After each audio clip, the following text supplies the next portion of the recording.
Assalamualaikum warahmatullahi wabarakatuh.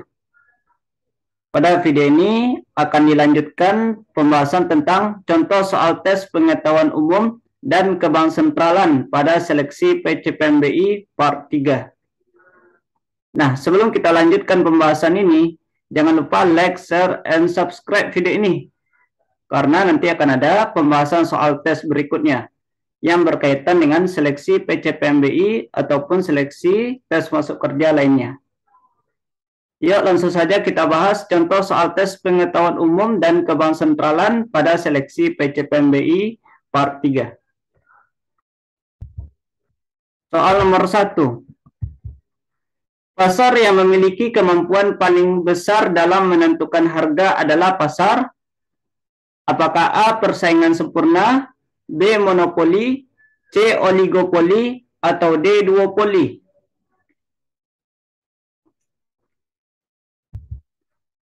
Pembahasannya, pasar yang memiliki kemampuan paling besar dalam menentukan harga adalah jenis pasar monopoli.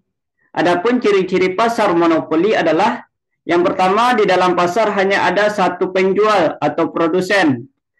Kedua, jenis barang yang diproduksi tidak ada barang substitusi atau penggantinya. Ketiga, adanya hambatan bagi perusahaan masuk ke dalam pasar monopoli. Lalu yang keempat, perusahaan mempunyai kekuatan untuk menetapkan harga jual barang atau price maker. Jadi pasar yang dimaksud di sini adalah B, pasar monopoli. Soal nomor 2. Penghitungan pertumbuhan ekonomi yang menggunakan angka produk domestik bruto atau PDB berdasarkan harga konstan dimaksudkan untuk menghilangkan pengaruh apakah A. inflasi, B. kebijakan pemerintah, C. suku bunga, atau D. investasi.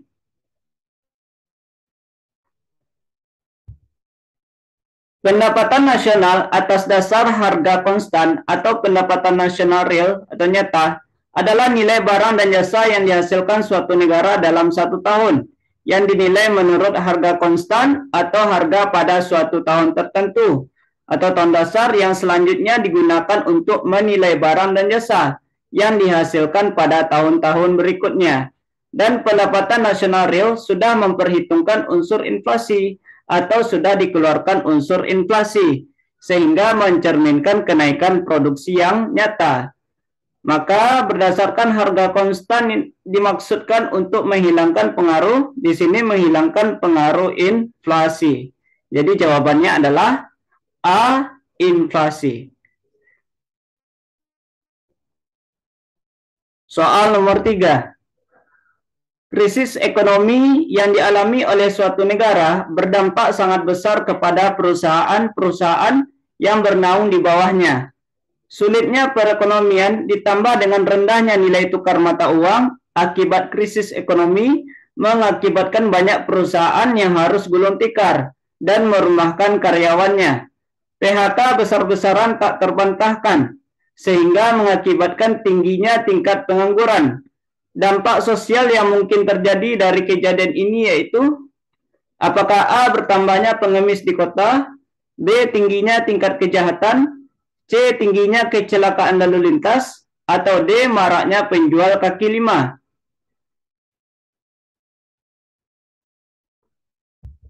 Nah, tingginya tingkat pengangguran dalam segi ekonomi akan menurunkan nilai pendapatan per kapita negara. Namun dalam sisi sosialnya akan menyebabkan timbulnya berbagai macam kejahatan. Mengapa bisa demikian? Sebab setiap orang memiliki kebutuhan yang harus dipenuhi. Salah satu cara memenuhi kebutuhannya adalah dengan cara bekerja. Namun ketika terjadi PHK di mana-mana dan angka pengangguran terlampau tinggi, maka hal ini akan mendesak masyarakat untuk melakukan berbagai cara untuk dapat memenuhi kebutuhannya termasuk melakukan perampokan dan yang lainnya. Sebab ketika perekonomian memburuk, maka hal ini akan berdampak juga kepada peluang kerja masyarakat yang akan menyempit dan akhirnya menyisakan masyarakat tanpa pekerjaan. Jadi dampak sosial di sini yang mungkin terjadi adalah B. tingginya tingkat kejahatan. Soal nomor 4. Sebelum berangkat ke Amerika, Budi menukar uangnya sebesar 60 juta rupiah dengan dolar Amerika. Kurs saat itu, untuk kurs beli 1 US dollar sama dengan 7.000 rupiah. Lalu kurs jual 1 US dollar sama dengan 7.500 rupiah.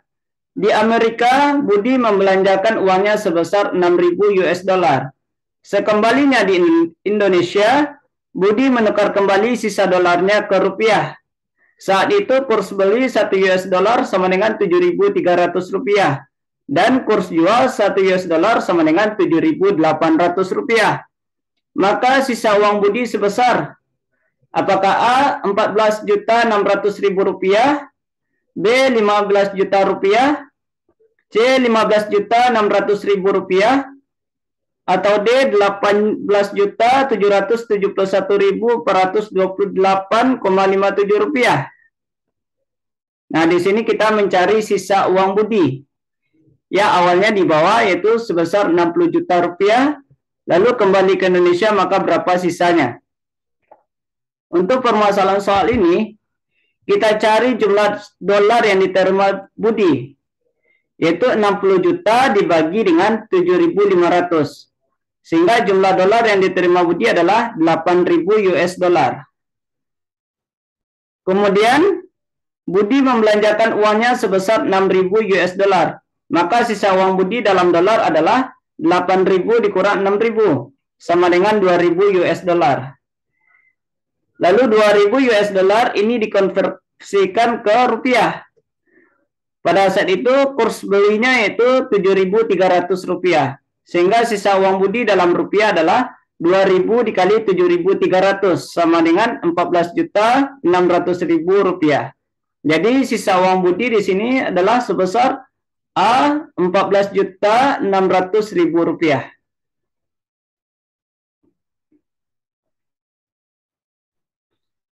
Soal nomor 5. Dalam sistem ekonomi kapitalis, cara yang dipakai dalam penyelesaian persoalan tentang barang apa yang akan diproduksi dan siapa yang akan mengkonsumsinya dilakukan melalui apakah A. keputusan produsen, B. keputusan pemerintah, C. mekanisme pasar, atau D. kesepakatan pemerintah dan swasta.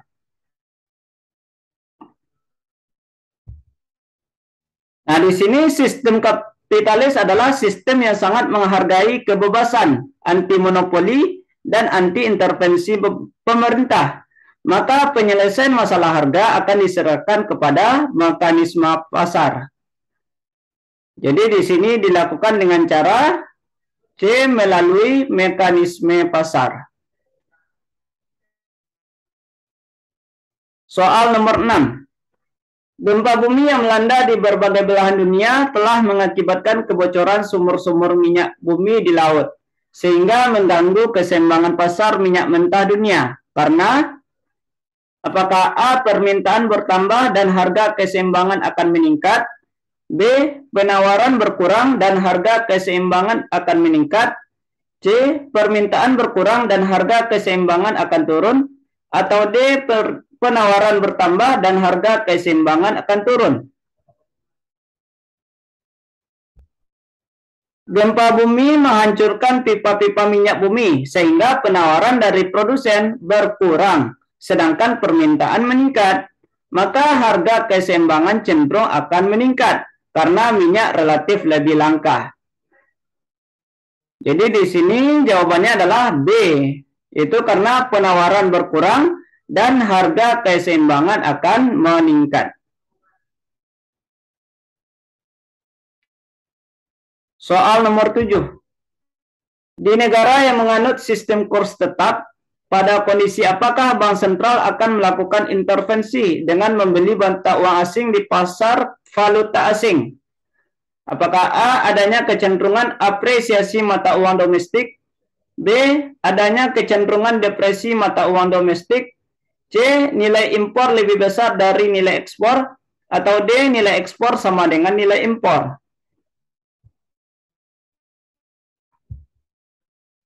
Di sini sistem kurs tetap adalah sebuah sistem yang menjamin bahwa nilai mata uang tetap seperti yang ditetapkan di awal tahun.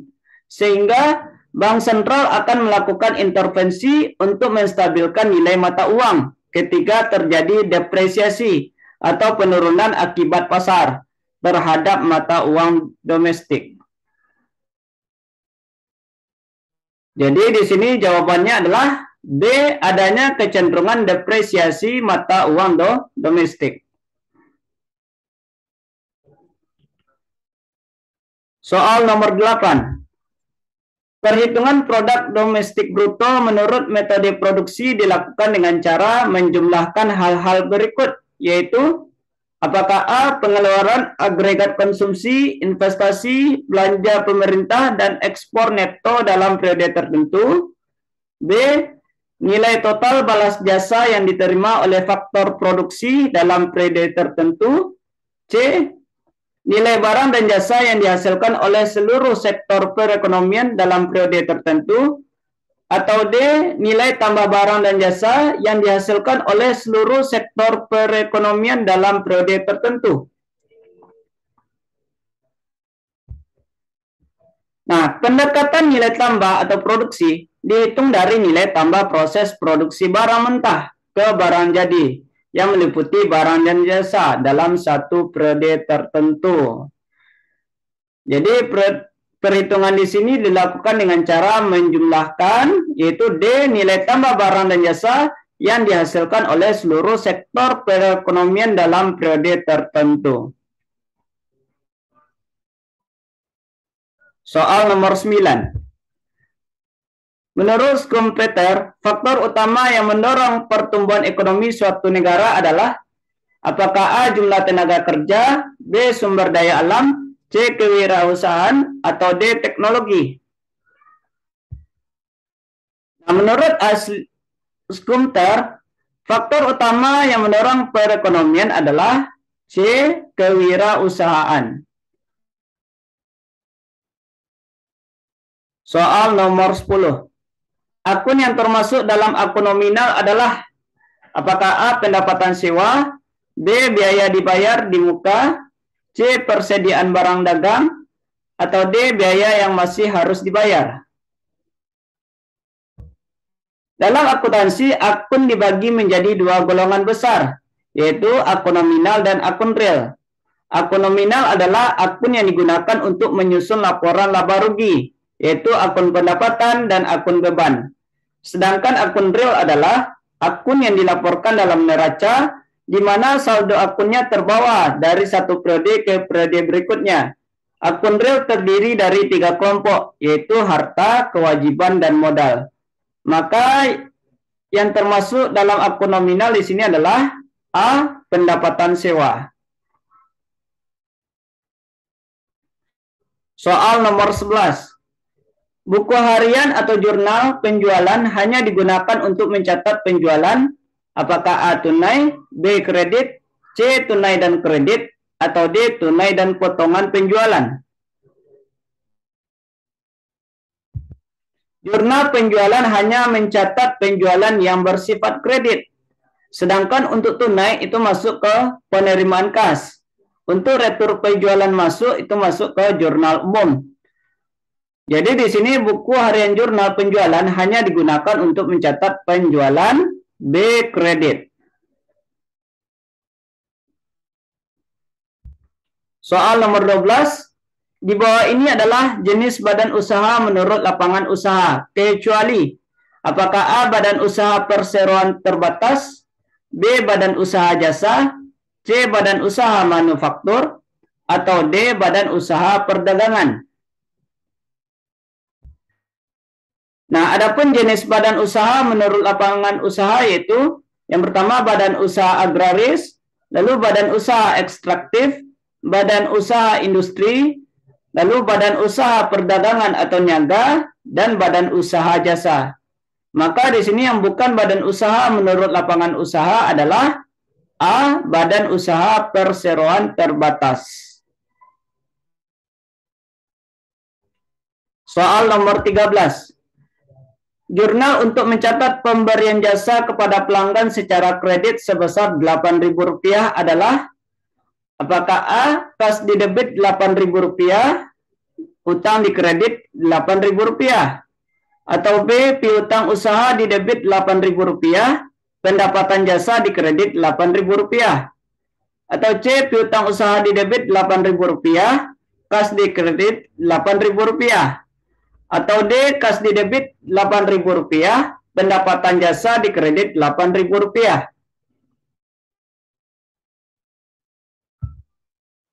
Untuk menyelesaikan pekerjaan dan dibayar dengan kredit akan menyebabkan terjadinya piutang usaha bertambah di debit dan pendapatan jasa bertambah di kredit, masing-masing sebesar Rp8.000. Maka jurnalnya di sini adalah yang pertama piutang usaha sebesar Rp8.000, lalu pendapatan jasa sebesar Rp8.000. Maka di sini jawabannya adalah B. Piutang usaha di debit Rp8.000, pendapatan jasa di kredit Rp8.000. Soal nomor 14. Suatu negara mempunyai data pendapatan nasional sebagai berikut. Konsumsi masyarakat Rp90 juta, pendapatan laba usaha Rp20 juta, pengeluaran negara Rp130 juta, pendapatan sewa Rp40 juta, pengeluaran investasi Rp50 juta, ekspor Rp15 juta, impor Rp20 juta. Hitunglah pendapatan nasional dengan pendekatan pengeluaran. Apakah A Rp265 juta, B Rp135 juta, C Rp355 juta, atau D Rp270 juta. Di sini kita mencari pendapatan nasional dengan pendekatan pengeluaran. Nah, rumusnya adalah Y sama dengan C tambah I tambah G tambah X kurang M. Nah, kita masukkan angkanya, maka kita peroleh Y sama dengan 90 juta tambah 50 juta tambah 130 juta tambah 15 juta dikurang 20 juta. Maka kita peroleh 270 juta dikurang 5 juta sama dengan 265 juta. Jadi jumlah pendapatan nasional dengan menggunakan pendekatan pengeluaran adalah A. 265 juta rupiah. Soal nomor 15. Apabila nilai PNB suatu negara lebih kecil dari PDB, perekonomian negara tersebut memiliki ciri.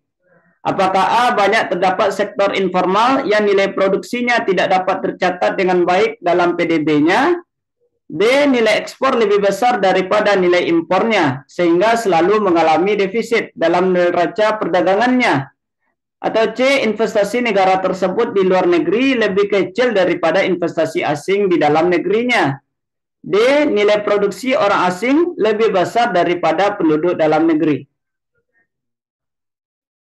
Nah, di sini kita lihat bahwa produk domestik bruto atau PDB itu adalah jumlah seluruh produksi yang dihasilkan masyarakat, baik masyarakat asing yang berada di dalam negeri maupun masyarakat nasional dalam waktu 1 tahun.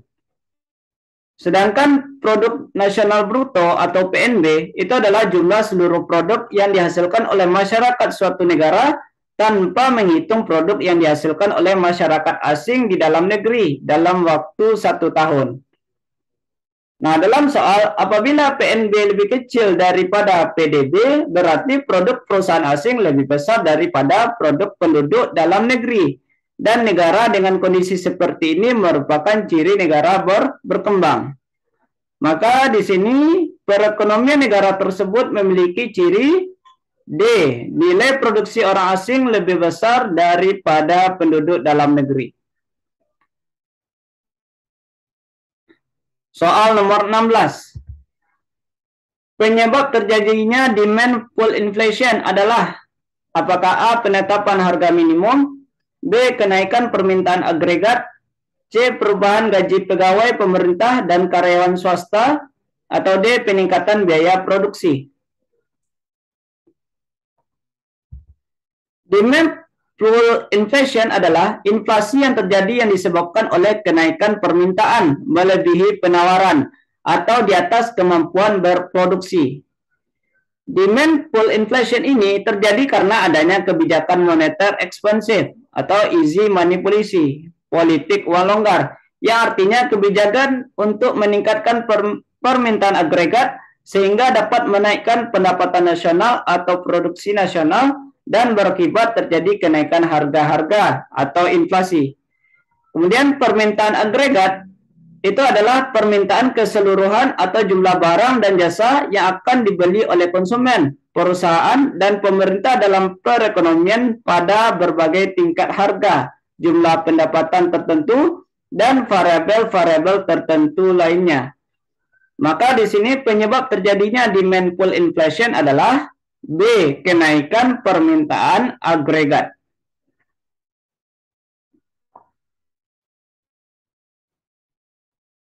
Soal nomor 17. Istilah untuk menunjukkan bahwa suatu negara tidak melakukan ekspor ataupun impor dengan negara lain disebut apakah A. Autarki, B. Economic welfare, C. Swasembada, atau D. Proteksi. Nah, di sini politik autarki adalah kebijakan perdagangan dengan tujuan untuk menghindarkan diri dari pengaruh-pengaruh negara lain, baik pengaruh politik, ekonomi, maupun militer, sehingga kebijakan ini bertentangan dengan prinsip perdagangan internasional yang menganjurkan adanya perdagangan bebas. Maka istilah tersebut merupakan istilah yang disebut sebagai A. Autarki. Soal nomor 18. Berikut ini merupakan pelaku ekonomi dalam model arus melingkar kegiatan ekonomi, kecuali apakah A. rumah tangga, B. perusahaan, C. pasar, atau D. masyarakat luar negeri.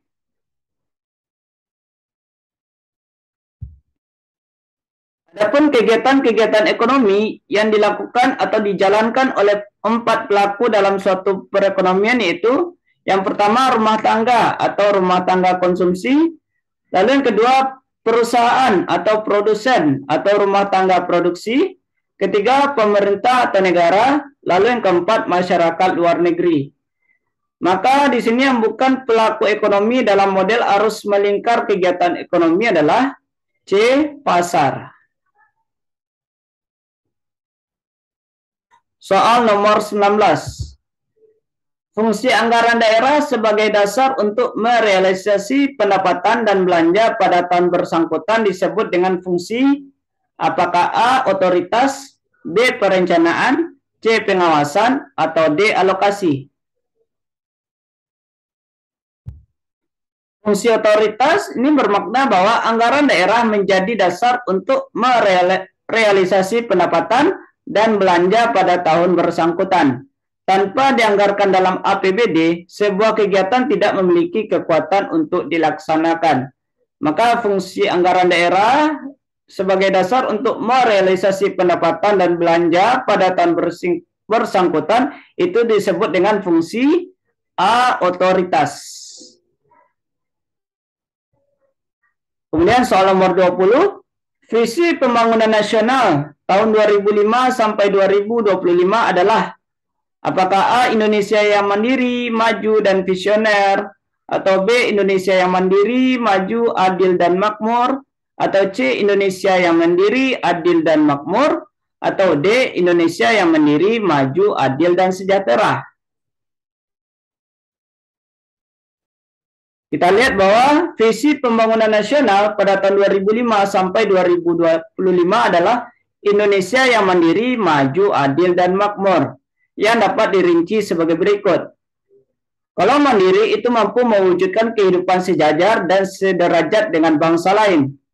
Kemudian kalau maju itu diukur dari kualitas SDM, tingkat kemakmuran dan kemantapan sistem.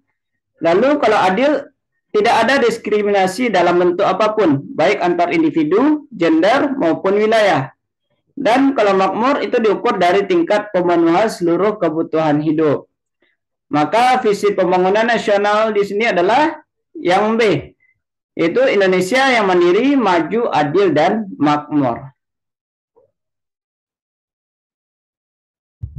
Nah, sekian pembahasan untuk soal tes pengetahuan umum dan kebangsaan pada seleksi PCPMBI. Saya tutup. Assalamualaikum warahmatullahi wabarakatuh.